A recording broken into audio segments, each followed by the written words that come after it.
Um, like I'm just stopping for a minute, little drop in.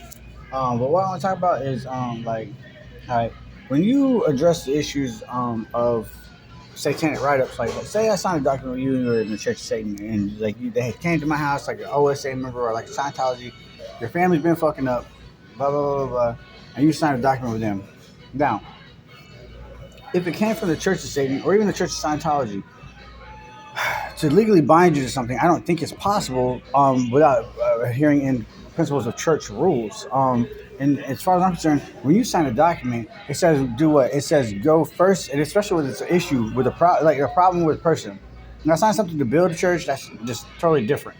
You just know you better be recognized as a member organizer or something like this. But as far as an issue with an individual within the church, and that's Scientology, I think you have a big as calling yourself church.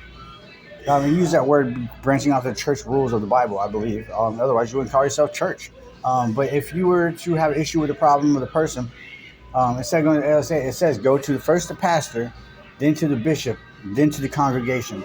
Now, if I was an alternate organization, like say I was a Baptist, and you come sign with me, I don't think I can sign with you and legally be contracted into those documents where they're legally binding. Because one, I never went to my pastor. Two, I never went to my bishop, and I never went to my congregation. And I think this is going on in America, so to save a lot of people a lot of headache, make this video short. But I want to make it long enough to where it registers as actual video instead of just being buried in the shorts.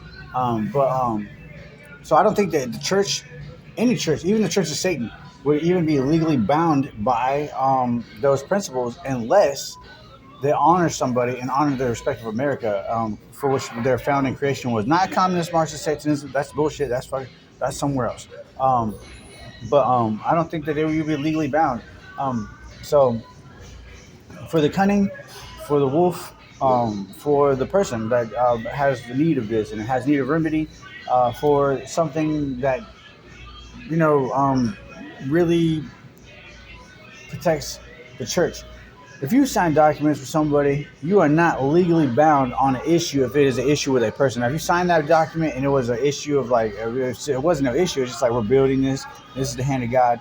But if you're building the hand of God and you are not going by the principles, like say they came to you with the Church of Satan, and like you, even if they were wrapped in the clothing of a wolf or of a sheep, and they're like, well, we're a wolf, but we're in the sheep clothing. And then you're like, well, I just signed a contract document with the fucking Baptist church. But actually, it was the Church of Satan wrapped up like a sheep.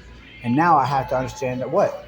I'm not legally held contractor. Like, those contracts do not legally bind me. Because one, they never went to the pastor, they never went to the bishop, and they never went to church. So hallelujah, God does exist.